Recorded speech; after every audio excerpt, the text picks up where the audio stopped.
Jay Crawford, Adam the Bull, Garrett Bush, Tyvis Powell, Jason Lloyd. Plus, ba-da-da-da-da, you're loving him, Mikey McNuggets. And so many big names, it would take me hours to say all of their names. The ultimate Cleveland sports show starts now. Booyah! And for the first time since we've been doing the WKYC show on Friday, we don't have an NFL game to talk about. Man, what are we going to talk about? We're in that strange space where we've got to wait a week for the Super Bowl, but we always keep it real with the Browns talk. This show will pretty much be the grade card show for the Cleveland Browns general manager, Andrew Berry. Jay Crawford, Adam the Bull, Jason Lloyd, G. Bush, and our friend behind the glass, Mikey McNuggets. As we get ready for the 2024 offseason, I figured we'd go back and grade Andrew Berry's 2023 offseason with all the knowledge we've accumulated over the last 365 days, how the moves have panned out, the signings, the draft picks, and the trades. So let's start with the first one, Dalvin Tomlinson, guys. He was the big free agent acquisition. Before you dive in, we're not doing the Flacco move because that was in season, Flacco or and Kareem Hunt because that season. was in season. Mm-hmm. I give those moves an A. But hard to argue. For another day. Those movies are A's. Yeah. We'll start with Dalvin Tomlinson, though, the big offseason free agent signing, 4-year, $57 million deal. How would you think it's panned out for the Browns? Who wants to start? I'll give that a B. I mean, he was a good acquisition. He wasn't, it wasn't lights out, but they paid him a lot of money. He lived up to the contract. He was good, not great, and they paid him really well. So I'll say B. B plus, A minus. These guys are on the unsung heroes. They don't really. They don't have a lot of number crunching or a lot of data that you can compile that makes them say, wow, look at that. He had 15 tackles and 6 sacks. He had a great time. No, it's the job of just holding the line, holding the middle, anchoring it down. I thought he did exactly what they brought him here for. It's a B plus, A minus. I like it a B plus. I thought he did a really good job of anchoring down some of the stuff you don't see at defensive linemen. Defensive tackles really don't get sacks. He had 3 sacks, but I think it's more of solidifying the middle of that line. When you watch him, go against teams and they want to run the football, I thought he did a good job of plugging it up. You may not see it in the stat sheet, but I think he did a really good job, B plus, and it showed with the overall effectiveness of the defense. Yeah, I'm in the minority then. I have him as a B minus. I like the move, and I do think that he filled a need for the Browns. There's no question about that, and he's a huge upgrade at that position. I just think, I guess for the size of the contract, I expected a little bit more in terms of splash plays. He did make some, and he had some nice plays. And overall, again, I think I like it. I can't go as high as a B plus. So for me, I guess I'm the odd man out. If he had been paid $8 million a year, you'd probably look at it as a higher grade. But I'd give him a B plus. He got paid to be a top-notch defensive tackle. He was very good, but he wasn't top-notch. And that's why I'm a B minus. Yeah, I mean, we're splitting hairs here, but I like him, but I just don't like him to the level that the B plus level. All 4 in the B range. I think that is very fair. Let's go to Juan Thornhill, the safety acquisition, a 3-year, $21 million deal, about $14 million guaranteed. G, start us off. C. Grade the Juan Thornhill. C. I'm going to go with a C. I felt that he needed to make a couple more plays. I know he's pretty good in, I would say, pursuit and run angles and being the last man standing back there, preventing big runs and big catches. But I think I looked for a little more production. He was also banged up most of the year with the calf injury.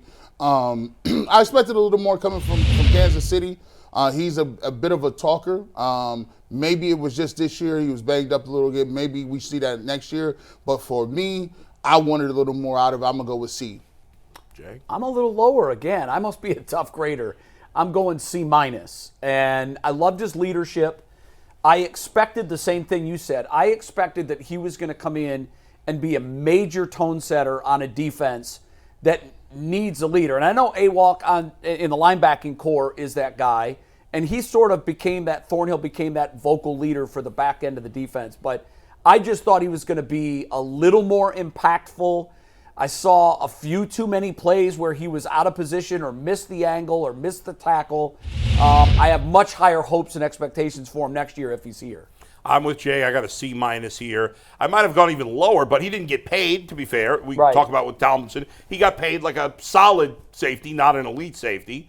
and I thought he was a little below that. So I'm going to say C-. I'm actually a little bit higher. I would say C+, just because I've said it before. I thought that there was a lot of plays where he was the last man standing, and he got him down. It may not look like a big play in the moment, but if he missed that tackle, that plays out of the gate for 30, 40 yards or maybe even a touchdown. So, but that's his job. I thought, well, I know, and I thought he did it. And toward the end of the year, I think he did fall off a little bit. Maybe it was injury or everything else. But for the first half to 3/4 of the year, I thought he played all right. All right.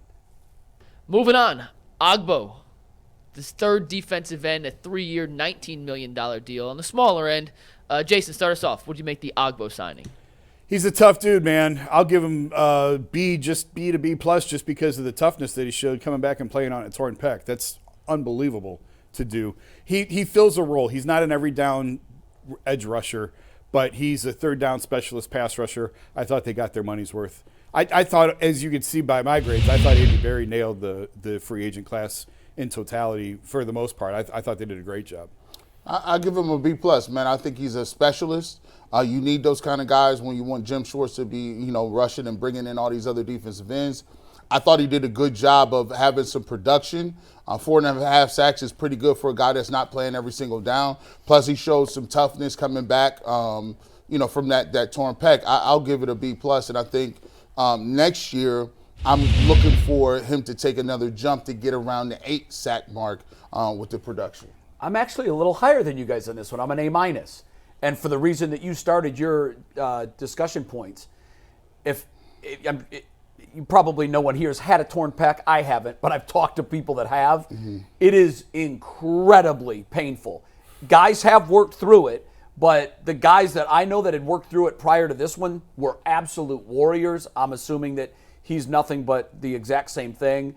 I liked him a lot. I really liked him a lot, and I'm with you. I expect even more production out of him next year. I think that number 4.5 is going to be up maybe in the 6 to 8 range. I'd be happy with that. This is not good, Jay, and I agree on a second straight one. I'm an A- as well. I factor in the money again. He got paid like a nobody. I thought it was a deal, actually. $6 million a year for a guy who's a very productive number 3 pass rusher. Yeah, there's still room to grow, but I thought for what you paid him, he was very productive. And you guys all mentioned the toughness. That took me from a B plus to an A- to toughness. I think because he's not an every down player is probably what hurts his value a little bit in terms of free agent. I actually took that into account. He's not paid like an every down player. They didn't bring him here to be an every down player. Yeah. What they needed him to do, I thought he did and exceeded what I had hoped he had done. And by the way, I love the pain on Bull's face when he said, "This is not good." No, I agree with Jay. I'm two in a row. But I know, Go ahead, Mike. Next. So the Andrew Berry and the Browns signed like 20 guys. We're going to whittle it down to the guys who really impacted the field. So we're going to rapid fire here. Jason and Bull, you answer this next one. It's a combo. Shelby Harris, Mo Hurst combination. Both guys. The belly rubbers. Rotation. Yeah, I'm a belly rubber. A plus, baby. I mean, I thought those guys were both highly productive. I know Hurst got hurt. But Shelby Harris was really good, and when Hurst was healthy, he was really good. And you paid those guys virtually nothing. I think those are A plus. Those are A plus moves. GMs really show their acumen by what they do on the margins. When you can nail a 1-year contract for minimal money, and they become big time contributors, that's when you're really earning your keep. He hit on both of those guys. Mo's had a ton of injuries in his career. Delivered on a 1-year deal. Hopefully, I'd love to see both of those guys back. Yeah. A plus also? Yeah. Okay. A plus is around. All right, moving on. J and G, this one's for you. Marquise Goodwin, the speedster receiver who we didn't see a lot of this year. This one hurts me because I know him personally. He and my son are friends from the long jump world, but this one's an F. And it's really, and it's not because of Marquise. I think he gave us what we all said we were going to get from him at his advanced age. He was hurt first with the blood clots. Obviously, none of these are no fault of his own. Then he missed a lot of time with concussions. But he had, I think, 65 or 67 yards receiving, and 57 of those were on one throw. Yeah. Can you give him an F plus for that one play? You know what? Because he is such, and I mean this from the bottom of my heart, he is such a wonderful human being. Yeah. Caring, compassionate, kind. He gets the F plus. F plus. Listen, he's a man of faith. I'm going to give him a D minus. You're a bigger man than me. The good Lord above said, "Come on now, don't play around with me. I got you." It's a shame because I think It is a shame. Are you saying that if you're religious, you should get higher grades? I think that's kind of outrageous. Like-minded, honestly. right? Listen, you just, hey, I identify. Let's go. But here's the thing: I still got to give him a low grade. And he was a guy that I thought was going to open this up. We talked about people going to camp, people that were going out there watching him, and they said, "Man, this guy's Deshaun Watson is electric. He's catching the football, he's spreading the field, and you know, he just didn't really work for him. Didn't really happen." The one thing that I think really hurt him in his time here were the early season underthrows to him. I had guys tell me, you can't overthrow Marquise Goodwin. He is an Olympic caliber sprinter. And the fact that those early ones didn't connect, I think set the tone for his time here. It's too bad. Couple re-signings that were key, and Jay and Bull, you'll answer this one, but Bull, I'll let you go first to see if Jay copies you. Re-signing Ethan Pocic. What grade do you give Andrew Berry for that? I give that an A. Ethan Pocic was a great addition when they first signed him. He had been a bust as a pick with Seattle. He had not played well there. And thanks to the great Bill Callahan, who we cannot survive without. Yeah, we can. Bill Callahan is great, though. He helped improve his game. Ethan Pocic helped improve his game. And he was very good again this year. Not quite as good as the year before, so I'll go A, not A+, but A for me. Yeah, I'm giving this one an A+. And I know it was an offseason signing because they brought him back. Yeah. But I'm also factoring in the fact that we got him here in the first place.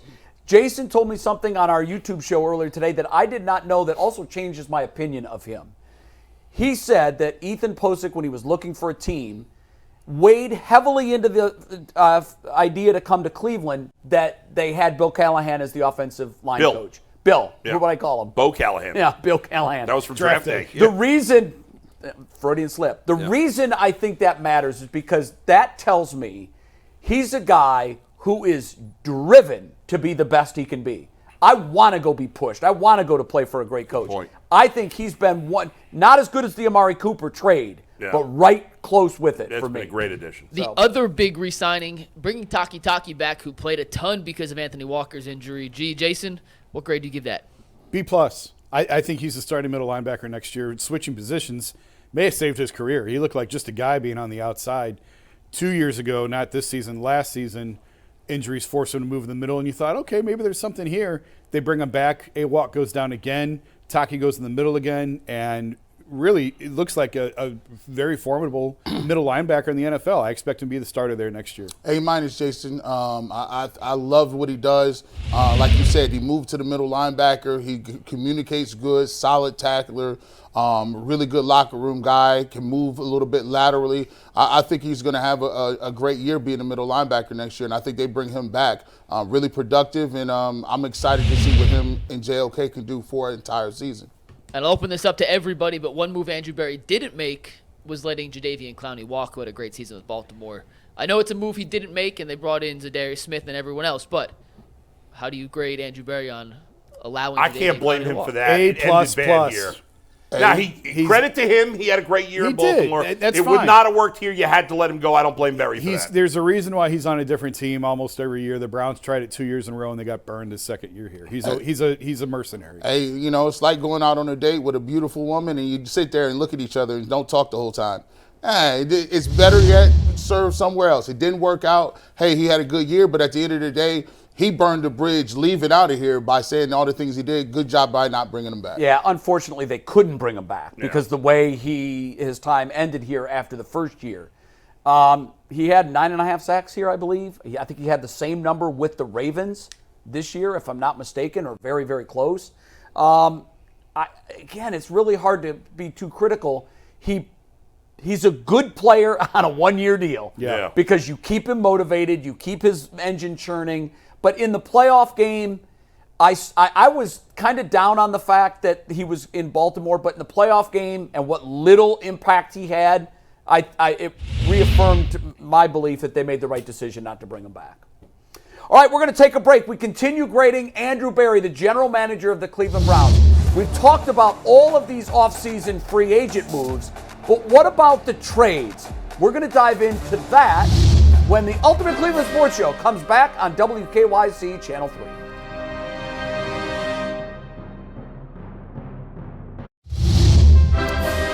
Welcome back to the Ultimate Cleveland Sports Show with no games to talk about. We're just manufacturing content, and today we're pretty much putting Andrew Berry on the hot seat. We're looking at all the moves he made in the offseason leading up to last year. We just went through all the free agent signings. Mike, we're going to do the trades that he made, and I think he made 3 trades, and you're going to show the player we got and the assets we gave up, and then we'll give our grades. Who do we start with? Let's start with Za'Darius Smith. Now, I forgot when this trade went down. The Browns actually got a 6th and a 7th round pick in next year's draft, along with Za'Darius Smith, but they traded a 2024 5th and a 2025 5th. So 2 5ths for Za'Darius Smith, a 6th and a 7th.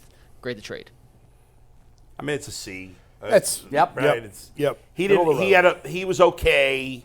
He was disappointing. They didn't give up a ton. In the end, you gave up 5th round picks for a 6th and a 7th to get him. That's fine. It's totally in mid. It was a money dump by Minnesota. Did the Browns get full value out of that?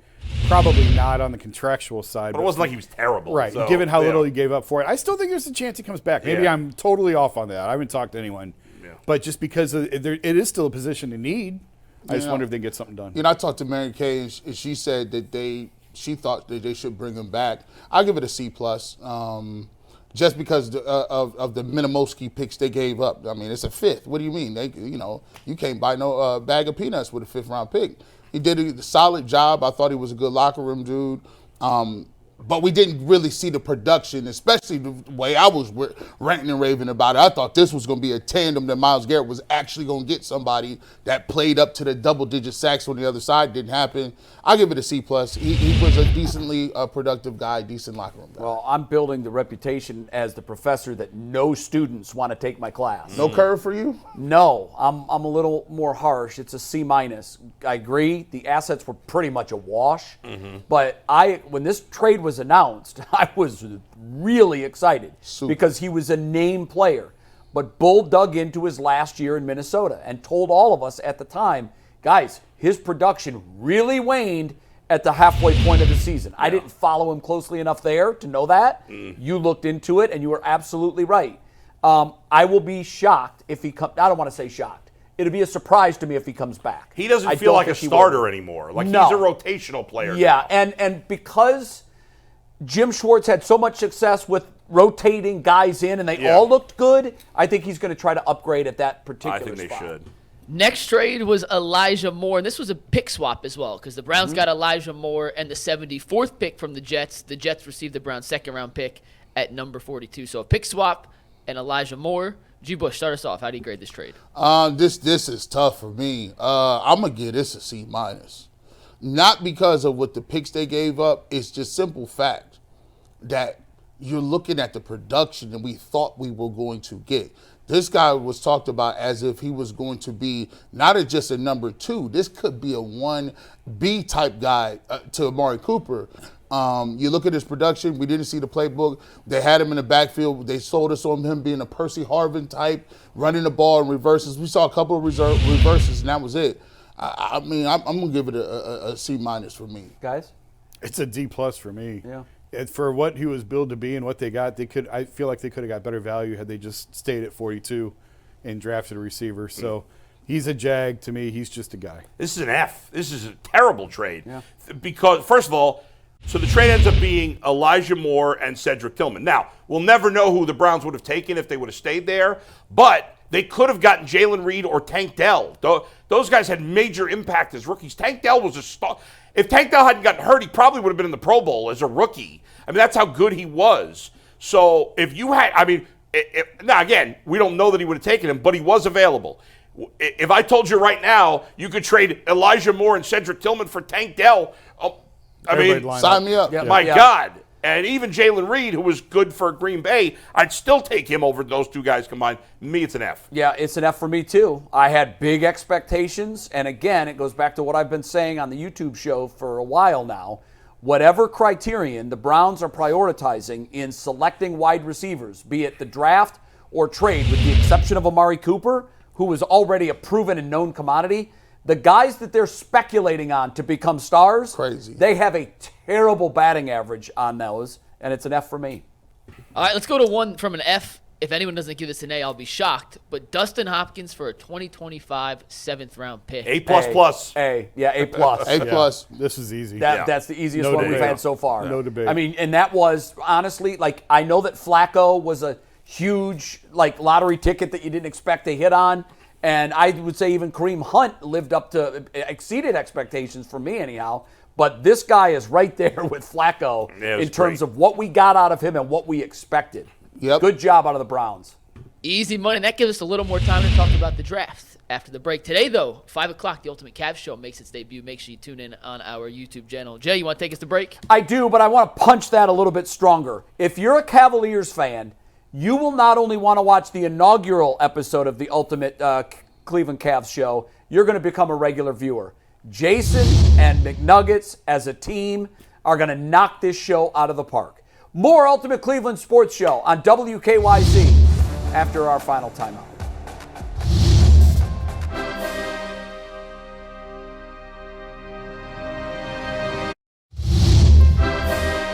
All right, we'll wrap up this Friday edition of the WKYC Ultimate Cleveland Sports Show. We've been grading Andrew Berry. We've done the trades. We've done the free agents.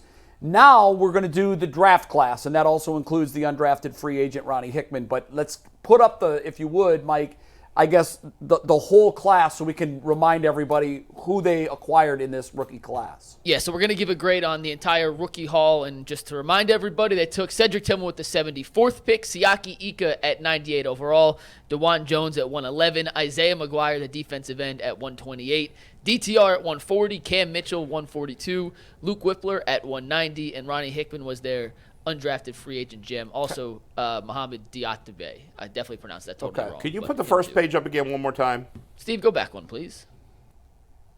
Cedric Tillman, Ika. I mean, to me, this is it's a B to B plus class. Dawand Jones nailed it. That saves it.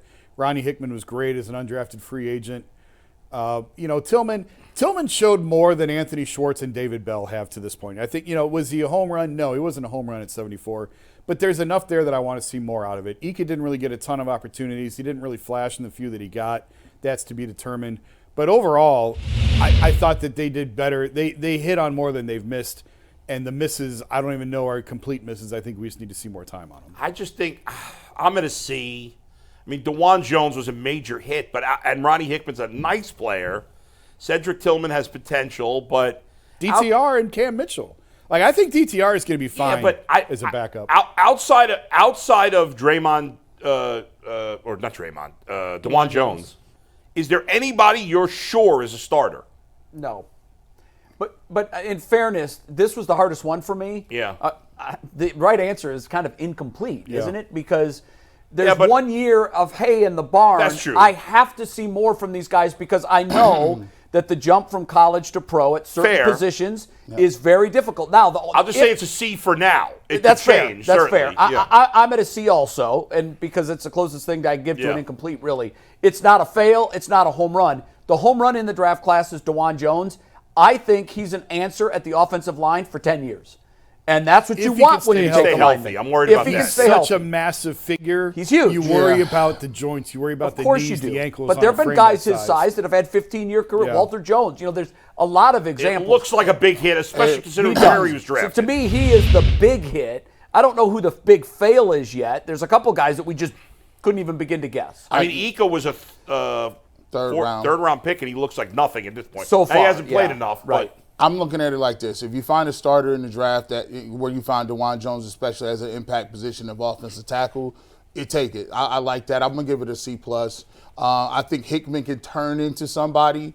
I think Whippler will start to pay dividends. You'll see him play a little more guard, a little more center this year. And then besides that, Cedric Tillman has the requisite tools. I just want to see him lock in a little bit more, run the right routes, and go up and contest and get contested catches, which they got him for. He looked like he gave up on a couple routes. I'll give it a C+. All right. So in general, we're right around a C. Yeah. B What did I you think go I'm with? higher. He I was was a B+. B to B plus. Yeah. all right, wow. All right. Well, time will tell. This one really, for me anyhow, it was the most difficult one. Real quick around the horn, and I mean really quick because we got 30 seconds. Overall grade for the offseason in 2023 for Andrew Berry. B minus. B. B plus? B. All right. Solid B. Well, I like give it. the highest grade. Huh. I like it. His name begins with a B, and that's about what we give him. Yeah. All right, we're out of time. This reminder, if you like what you see here on WKYC, 2 hours live streaming every day on the YouTube channel. Just look for UCSS in your Google search bar. Have a great weekend. We're back next week to talk about the Super Bowl. Peace.